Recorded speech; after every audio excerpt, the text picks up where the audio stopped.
but we got to travel to DC for a year before we had kids. We hung out with her family on the East Coast.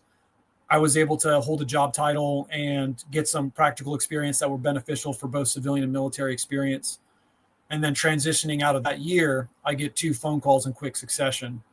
So I got a phone call from that Marine that I met in my MBA cohort.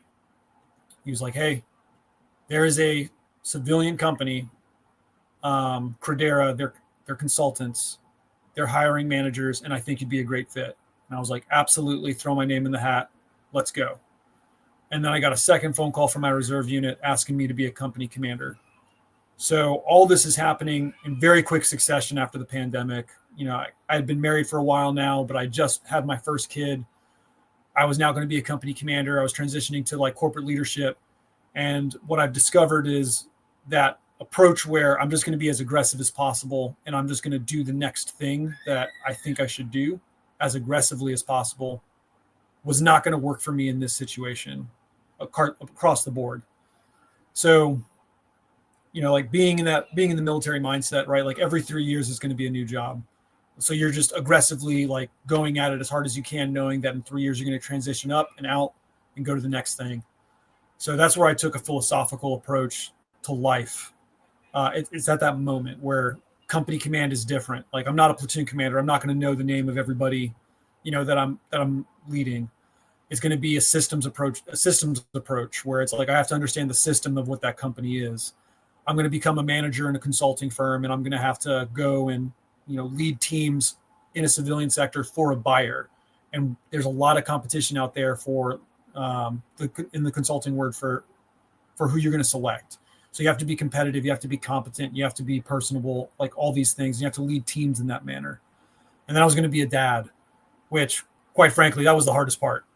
Because I don't know how everyone else is, but I was purely in the camp of it worked good for me, so I'm just going to do what my dad did. My wife had different thoughts,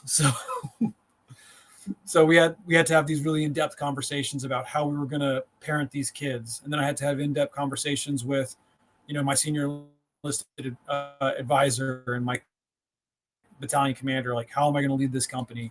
I had to have talks with partners and stakeholders from corporate entities. Like, how am I going to lead this team to be effective? And that's where philosophy took really hold on my approach to life. So what that comes down to is laying out kind of foundationally, not specifics, but like foundationally, I wrote down what it is that I believed, which is surprisingly hard. That is actually was probably one of the most difficult things I've ever written, because when you don't write your philosophy down, it's very easy for you to play mental gymnastics for like, oh, I could justify my actions through my perceived lens of what my philosophy is, because I've never had to test it. It's never actually been held to the fire. So after you write that down, it becomes really apparent that, like, okay, the thing that I want to give people most, whether that be my Marines in the reserves, whether that's clients, or whether that's my kids, is like I want to be as consistent as possible.